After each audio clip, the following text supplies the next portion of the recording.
warahmatullahi wabarakatuh. Salam sejahtera untuk kita semua.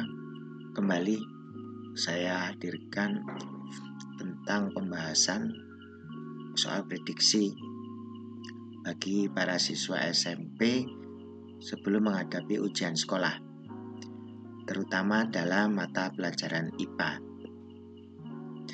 Akan ada beberapa pembahasan yang akan saya lakukan, dan kali ini pembahasan untuk soal IPA bagian pertama.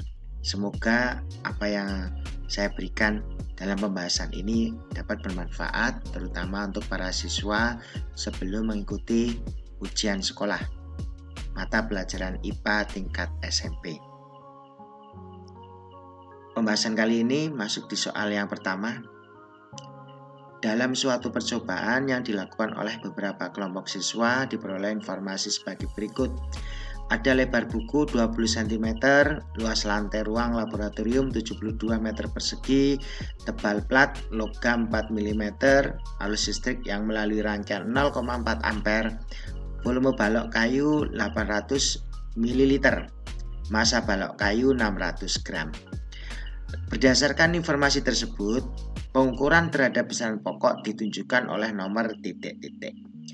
Baik, kita menganalisa sebelum kita masuk ke pilihan ABCD bahwa kita harus ingat pada pembahasan awal di IPA SMP tentang besaran pokok dan besaran turunan.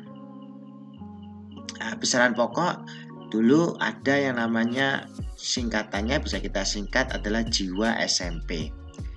Di jumlah zat, I-nya intensitas cahaya, W-nya waktu, A-nya arus listrik, S-nya suhu, M-nya massa, B-nya panjang. Maka kita analisa yang pertama adalah lebar buku 20 cm. Di besaran pokok ini kita lihat bahwa memang tidak ada lebar buku, ya, tidak ada lebar buku. Tapi di sini ada namanya panjang. Jadi panjang ini bisa menjelma menjadi beberapa besaran lain, nama besaran lain.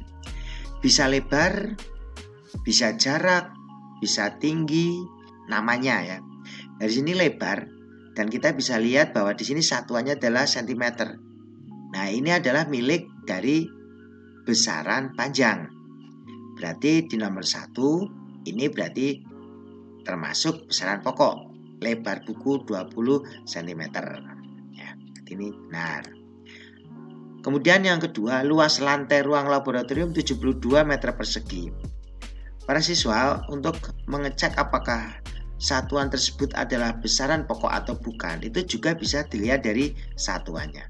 Kalau sudah satuannya ini, misalnya meter persegi, meter kubik, atau kilometer per jam, itu sudah jelas bahwa satuan tersebut pasti bukan besaran pokok. Ya, jadi ini pasti besaran turunan, luas ya. Ini berarti bukan. Tebal plat logam 4 mm. Tebal, nah ini satuannya, ini satuan panjang ya, milimeter. Kemudian panjang tadi sudah disampaikan bisa berubah menjadi nama lain, bisa lebar, bisa tebal, berarti ini tepat. Arus listrik yang melalui rangkaian 0,4 ampere. Nah, ini tadi di besaran pokok ini ada arus listrik A. Nah, satuannya sudah tepat, 0,4 ampere itu milik arus listrik. Berarti ini benar. Kemudian yang kelima, volume balok. Ini volume.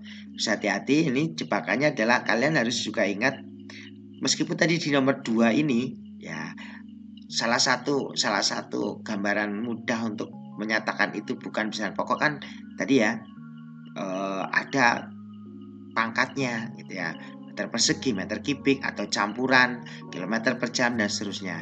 Tapi juga ada satuannya sendiri ini. Tapi ini kalian harus memahami bahwa mililiter ini aslinya kan kubik. Jadi ini volume. Berarti kan dia dihasilkan dari perhitungan. Ini juga. Jadi kalau perhitungan ini volume kan mendapatkan dari panjang kali lebar kali tinggi, atau sisi kali sisi kali sisi. Jadi dia mendapatkan hasil ini. Nah, berarti ini juga namanya besaran turunan, bukan besaran pokok. Kemudian massa balok. Nah, ini massa ada ya. Nah, sudah jelas, sangat jelas massa. Berarti dia adalah besaran pokok.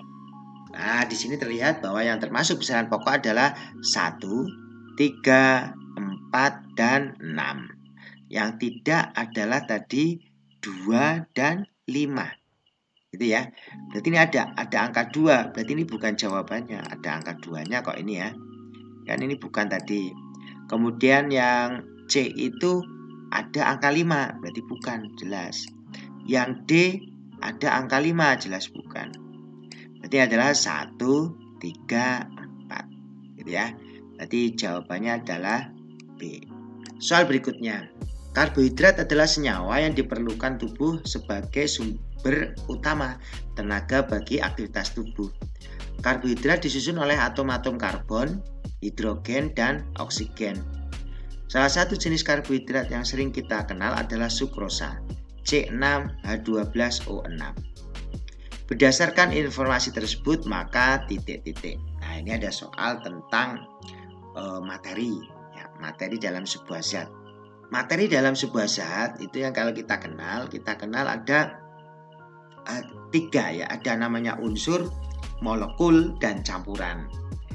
Kalau dilihat dari soal ini ya, jadi menggunakan nama ilmiah atau lambang kimia, maka udah jelas ini sangat mudah sebetulnya untuk kita menentukan itu termasuk unsur, molekul, atau campuran.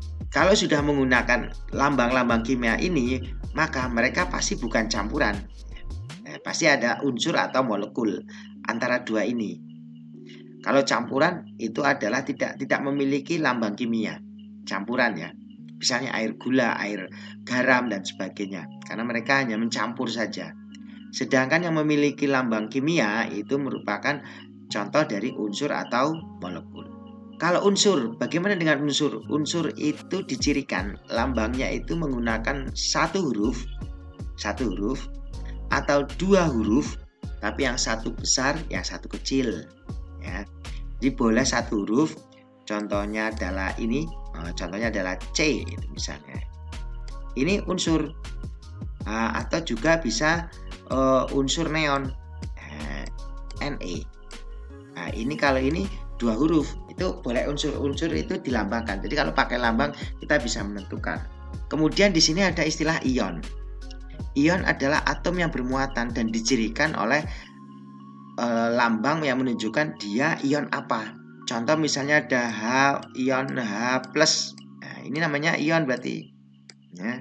Jadi kalau ada tulisan seperti ini, nah ini ion. Kalau dilihat dari sini pilihan A, B, C, D, maka ini pasti tidak. Karena tidak ada lambang plus atau min di sini. Jadi ini ion, tidak perlu kita pikirkan. Kemudian ini juga pasti bukan. Jadi jawabannya tinggal 2. Lanjutnya bahwa tadi unsur itu hanya terdiri dari 1 huruf atau 2 huruf, yang satu besar, yang satu kecil. Kalau di sini yang B, kita analisa yang B, karbon C, hidrogen H, oksigen O, dan sukrosa C6H12O6 termasuk unsur. Nah, ini jelas salah. Kalau lebih dari 1 huruf, bahkan ada angkanya di sini, ini pasti bukan unsur. Dia sudah menjadi molekul. Yang B itu jelas salah. Nah, siapakah C6H12O6? Itu termasuk molekul senyawa. Di molekul ada 2, ada molekul senyawa, ada molekul unsur, ya. Kalau hurufnya dalam molekul ini hurufnya berbeda, huruf besarnya lebih dari 1, maka jelas dia termasuk molekul senyawa. Maka jawabannya adalah C. Soal berikutnya, perhatikan grafik hubungan kecepatan V dan waktu T dari suatu benda yang bergerak lurus berikut. Ini ada. Nah, berdasarkan grafik ini, pernyataan berikut yang sesuai dengan grafik tersebut adalah titik-titik. Mari kita menganalisa soal berbentuk grafik seperti ini. Kita ingat dulu bahwa gerak lurus itu ada 2, namanya gerak lurus beraturan dan gerak lurus berubah beraturan. Nah, kedua gerak lurus ini bisa kita lihat pada gambar grafik di samping ini. Mari kita analisa satu persatu dari soalnya. Pilihan A. Pada lintasan AB, benda melakukan gerak lurus berubah beraturan, dipercepat. Jadi kalau yang ini, kalau kita menganalisa kapan gerak lurus itu berubah beraturan, kalau grafiknya miring seperti ini. Ini pasti namanya gerak lurus berubah beraturan. Jadi kalau AB, CD, DE ini pasti gerak lurus berubah beraturan. Jadi jawaban A ini bisa kemungkinan. Kalau ini grafik AB ini kan terlihat bahwa nilainya itu turun. Nah, berarti bukan dipercepat. AB ini namanya GLBB diperlambat. Ini bukan. Pada lintasan BC benda berhenti. Nah, baik hati-hati ya menganalisanya. Benda berhenti itu kalau kecepatannya adalah 0. Kalau BC ini kita lihat dia lurus ke arah sana. Jadi kalau membaca grafik kecepatan benda BC ini kalau kita lihat dia lurus di sebelah sini. Nah, jadi dia lurus pada grafik yang ini. Nah, sini. Berarti dia 0 ini ada di bawah. Ini 0. Garis BC ini sudah naik di atas ini. Berarti BC itu tidak 0. Artinya BC itu tidak berhenti, tapi bergerak. Geraknya apa? Inilah yang disebut gerak lurus beraturan. Kecepatannya tetap. Kalau ini kita luruskan ke bawah, garis yang bawah itu detik, berarti pada detik yang di sini dengan detik yang terakhir kecepatannya sama. Oh, berarti dia GLB, gerak lurus beraturan. Bukan berhenti. Bukan ini. Yang C, percepatan benda pada lintasan CD lebih besar daripada percepatan benda pada lintasan DE. Kita ketemu yang namanya percepatan ini. Percepatan ini adalah perubahan kecepatan. Kuncinya kalau percepatan lebih besar, grafiknya miringnya curam. Jadi kalau kita lihat ini CD dengan DE, maka grafiknya yang lebih curam adalah CD, ya. Kita lihat dulu lebih curam gitu ya. Maka CD ini pasti percepatannya lebih daripada percepatan pada lintasan DE. Gitu ya. Jadi percepatan itu dilihat dari kemiringannya. Jadi kemungkinan ini betul. Kita lihat sekarang yang D. Pada lintasan DE benda melakukan gerak lurus beraturan diperlambat. Nah, tadi sudah saya sampaikan di jawaban A ini, kalau D ini pada lintasan DE ini, DE kan dia gambarnya miringnya naik. Artinya dia bukan diperlambat, pasti dia dipercepat. Maka ini bukan jawaban. Maka jawaban di sini yang tepat adalah yang C. Soal berikutnya, sebuah benda digantung menggunakan tali yang masanya diabaikan, seperti gambar berikut. Berdasarkan gambar tersebut, pasangan gaya interaksi atau aksi reaksi yang tepat adalah titik-titik. Diingat dulu bahwa ada 3 hukum Newton, ya. Ada hukum Newton 1, kelembaman, hukum Newton 2 tentang percepatan, hubungannya dengan rumus F sama dengan M kali A, dan ada hukum Newton 3 atau namanya hukum aksi reaksi. Salah satunya menyatakan bahwa gaya interaksi, aksi reaksi mempunyai syarat sebagai berikut. Besarnya sama, ya. Kemudian arahnya berlawanan dan bekerja pada benda yang berbeda. Itu syaratnya. Baik pilihan A, F1 dan F2. Mari kita analisa dengan syaratnya. Jadi di soal ini hanya menganalisa syarat yang arahnya berlawanan atau bekerja pada benda yang berbeda. Kalau F1 dan F2, jelas ini arahnya berlawanan. Yang satu ke atas F1, yang F2 ke bawah. Ya. Kemudian bekerja pada benda yang berbeda. Baik, pastinya ini bekerja pada benda yang berbeda. Kalau F2 ini bekerja pada talinya. Sedangkan F1 itu bekerja pada penahan ini. Berarti kan bekerja pada 2 benda yang berbeda. Gitu ya. Dan yang terpenting lagi, dia berada dalam satu titik. Nah, ini. Jadi kalau saya kasih tadi ini, nah ini ada titik pertemuan mereka. Ya, karena arahnya berlawanan, bekerja pada benda yang berbeda. Jadi ini kemungkinan jawabannya. F2 dan F3 arahnya berlawanan. Tapi F2 dan F3 itu berada pada satu benda yaitu tali, gitu ya. Jadi ini kan tidak boleh tadi bekerja pada benda yang berbeda. Boleh dalam satu tali, tidak boleh. Kemudian yang C coba, F3 dan F4. Arahnya berlawanan memang, arahnya F3 ke atas, F4 ke bawah. Tapi kita lihat pada lukisan gayanya bahwa F3 itu ada di sini titiknya. Ya, mulai bekerjanya, sedangkan F4 ada di sini. Dan juga ini dia titiknya tidak jadi satu, maka tidak boleh. Ini harusnya kalau aksi reaksi dia dalam satu bidang. Ini bukan. Kemudian yang D, F4 dan F5. F4 dan F5 jelas ini nggak bertemu, ya, jadi tidak dalam satu titik, ya pasti bukan ini ya. Maka jawaban yang tepat pada soal ini adalah A, F1 dan F2. Soal berikutnya, perhatikan gambar sistem katrol berikut. Suatu benda diangkat menggunakan katrol, gambar 1, dan memerlukan gaya kuasa sebesar 100 Newton. Jika benda tersebut diangkat menggunakan katrol 2, besar gaya kuasa yang dibutuhkan adalah titik-titik. Sebelum kita menghitung, ya, kita harus ingat dulu bahwa pada katrol berlaku persamaan ini. Bahwa keuntungan mekanik Km itu sama dengan V per F. W itu adalah berat benda, berat beban, dan F itu kuasa yang digunakan untuk menarik beban tersebut. Nah, pada soal ini, ya, dari kalimat bahasa di dalam soal ini dinyatakan bahwa berarti kedua berat ini sama, cuman alat yang digunakan berbeda, kan begitu. Maka kita bisa menulis bahwa W1 sama dengan W2. Maka kita lebih enak, kita lebih tepat, kita menggunakan persamaan dengan perbandingan. Nah, dalam menentukan perbandingan, maka kita harus mencari sesuatu yang sama dari dua perbandingan itu. Di soal ini, perbandingan yang sama adalah tadi W1 sama dengan W2. Dari persamaan Km sama dengan W per F didapatkan kalau mencari V, Km kali F. Ini yang dipindahkan, ya, dipindahkan. Nah, karena di sini tulisannya W1, maka di sini Km1 kali F1 sama dengan Km2 kali F2. Lanjut kita masukkan, sudah persamaannya sudah ada, maka hal-hal yang ada dalam soal ini kita masukkan. Baik, Km. Keuntungan mekanik pada katrol itu juga selain kita hitung pakai W per F, maka kalau katrol kita bisa melihat dari jumlah talinya atau jumlah katrolnya. Kalau paling mudah adalah jumlah talinya. Baik, bagaimana menghitung ini Km1 pada gambar 1 kok bisa 4? Di sini kita lihat ada tali yang melilit katrol-katrol ini. Nah, di sini kita bisa menghitung ada 1, ada 2, 3, dan 4. Nah, ini F tidak dihitung. Jadi ini bukan talinya.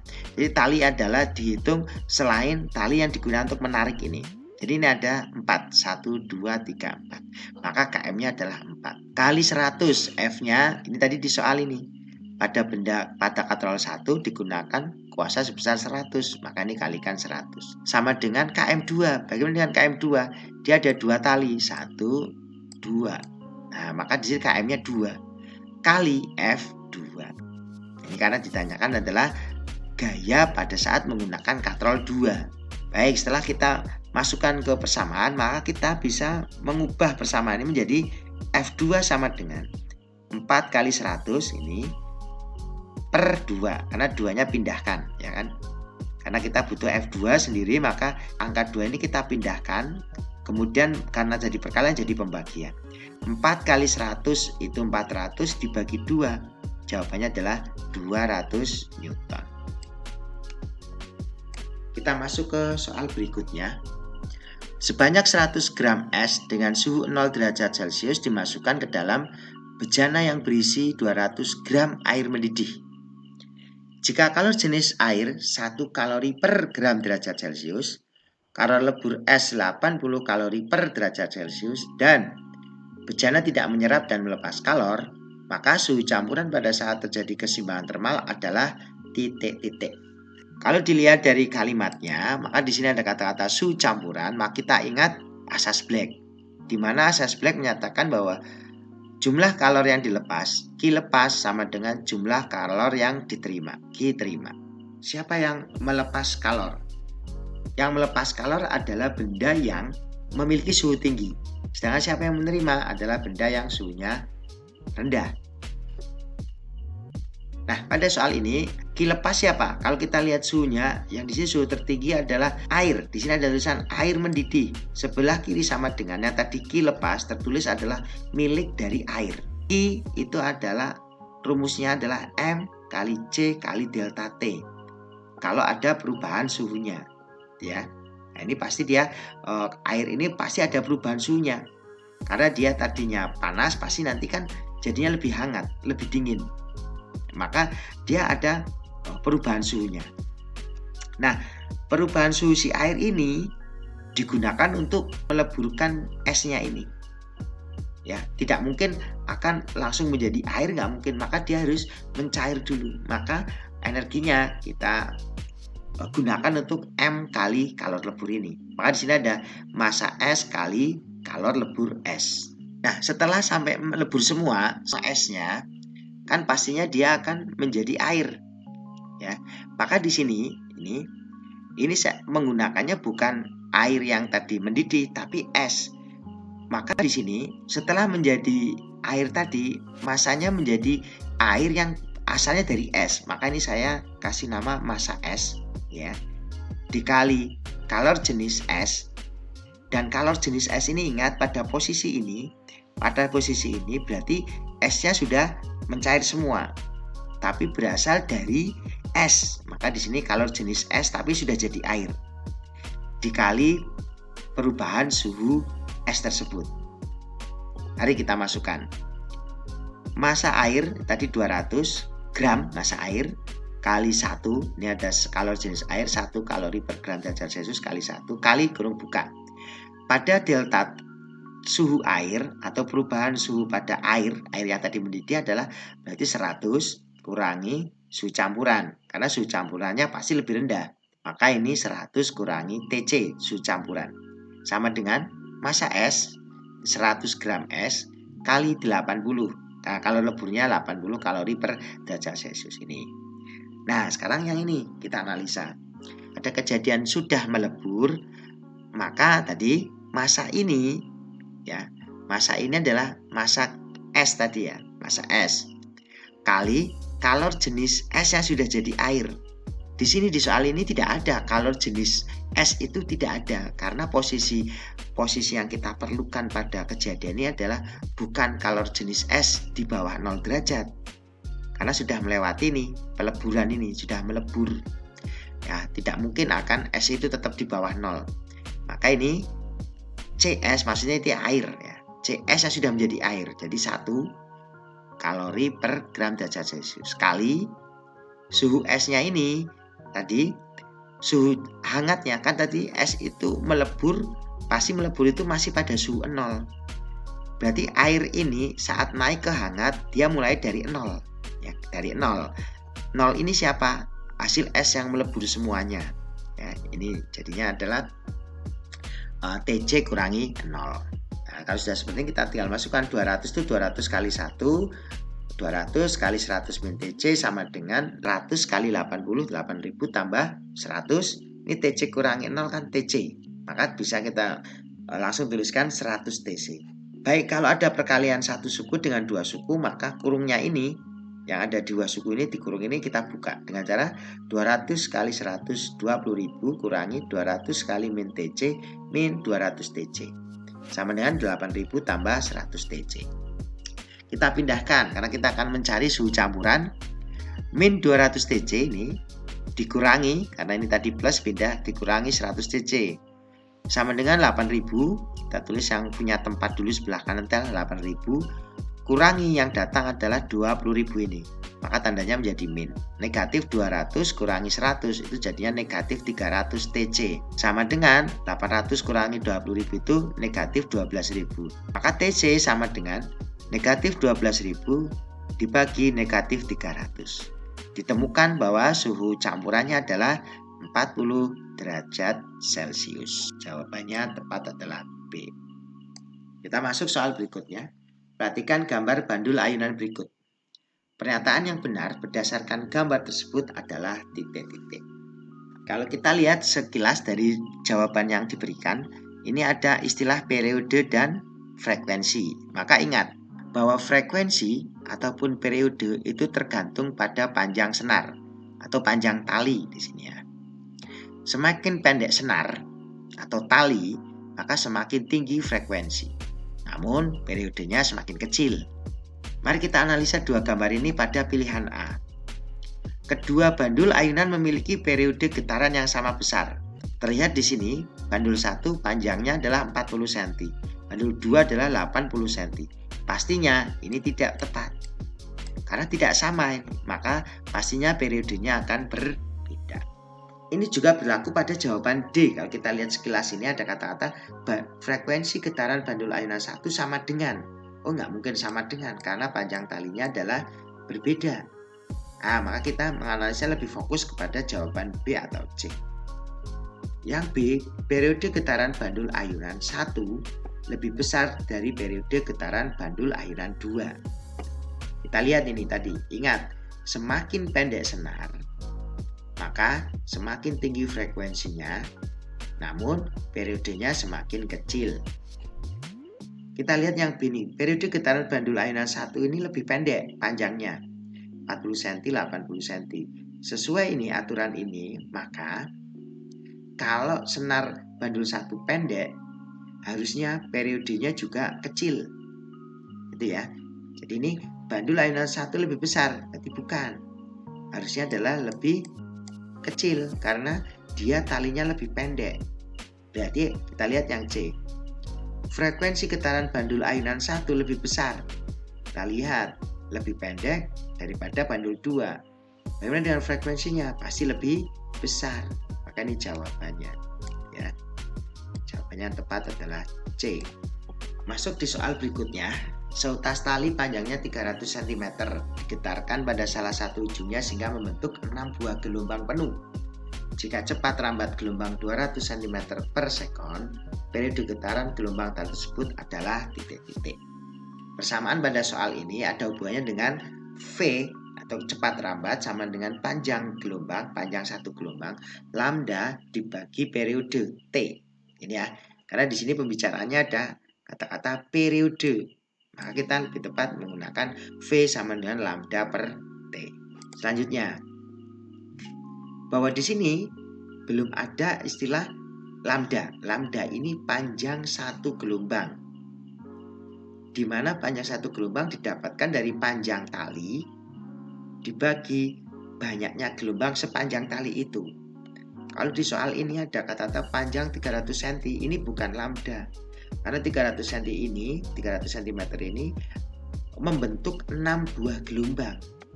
Maka 300-nya dibagi 6. Maka diketahui bahwa lambda atau panjang satu gelombangnya adalah 50 cm, bukan 300. Setelah kita menemukan lambda, nah baru kita masukkan ke rumus V sama dengan lambda T ini. Dari rumus V sama dengan lambda per T ditemukan kalau mencari T atau periode adalah lambda per V. Ya, ini adalah otak-atiknya dari rumus ini. Sama dengan lambda yang kita ketemukan 50 per 200. Karena satuannya yang V ini adalah 200 cm per sekon, maka sudah cocok kalau ini 50 cm, tidak harus SI, karena ini cocok. Maka 50 dibagi 200 ketemu adalah 0,25 sekon. Jadi jawabannya adalah B. Berikutnya, ada soal yaitu Hamid harus meletakkan buku pada jarak 40 cm dari matanya agar dapat membaca dengan jelas. Agar Hamid dapat membaca dengan jelas pada jarak baca normal 25 cm, maka jenis dan ukuran lensa kacamata Hamid adalah titik-titik. Baik, kita menentukan dulu ini. Jadi sebelum kita menentukan memilih rumusnya atau persamaannya, maka kita menentukan, oh ternyata ini berarti rabun dekat, gitu ya. Karena ini harus meletakkannya 40 cm, harusnya kan 25 sudah bisa membaca. Untuk kekuatan dioptrinya, itu adalah rumusnya ini. P sama dengan 100 per SN. SN itu adalah jarak normal dikurangi 100 per PP atau jarak di mana dia bisa membaca jelas tanpa kacamata. Punctum proximum. Ya, jarak terdekat yang dia bisa membaca tanpa kacamata. Kita masukkan kan ini data sudah lengkap. P sama dengan 100 per 25. Ya ini karena bacaan normalnya 25 dikurangi 100 per 40. Nah, ini tadi dia bisa membacanya pada 40 cm. Sama dengan 4, ini 100 bagi 25, 4, kurangi 2,5. Dari mana? Dari 100 bagi 40. Ketemunya adalah 1,5 dioptri. Nah, berarti jawabannya adalah, kebetulan karena ini 1,5 dioptri hanya A, berarti jawabannya A. Namun jika jawabannya 1,5 lebih dari 1, maka kita harus ingat bahwa jika kacamata rabun dekat itu menggunakan lensa cembung, ya, atau pakai lensa positif.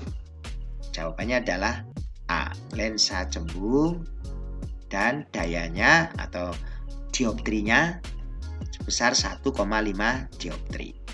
Soal berikutnya, Akram melakukan percobaan untuk menentukan cepat rambat bunyi. Ia berdiri pada jarak 180 meter dari dinding gedung sekolahnya. Ketika ia memukul lonceng, ia mencatat selang waktu antara bunyi lonceng dengan bunyi pantul lonceng adalah 0,5 sekon. Cepat rambat bunyi di udara saat itu adalah titik. Kita menganalisa bahwa ini adalah tentang kecepatan bunyi, di mana persamaannya ada dua sebetulnya. S sama dengan V kali T bagi 2. Jadi S itu jarak sama dengan kecepatan kali kecepatan di udara kali waktu yang diperlukan bunyi dibagi 2. Nah, kenapa dibagi 2? Karena dia memantul. Jadi untuk soal ini dia memantul. Kalau tidak memantul maka tidak dibagi 2, hanya V kali T. Kenapa kita bisa menyimpulkan ini soal memantul? Karena di sini ada bunyi pantul. Pertama itu. Jelas ini berarti ada bunyi pantul, berarti kita menyiapkan persamaan ini. Sesuai dengan persamaan ini, S 180 sama dengan V, ini yang ditanyakan cepat rambat, kali waktu, ini kali 0,5, dibagi 2. Kemudian 2 pindahkan ke sebelah kiri, jadi 180 kali 2, pembagian pindah jadi perkalian, sama dengan V kali 0,5. Didapatkan V sama dengan 360, ini 180 kali 2 dibagi, karena ini 0,5 pindahkan ke sebelah 360, maka jadi pembagian 360 dibagi 0,5. Temunya adalah 720 meter per sekon. Jadi jawabannya adalah D. Demikian pembahasan untuk kali ini dalam persiapan ujian sekolah untuk mata pelajaran IPA SMP. Semoga ada manfaatnya. Mohon maaf jika ada kurangnya. Wassalamualaikum warahmatullahi wabarakatuh.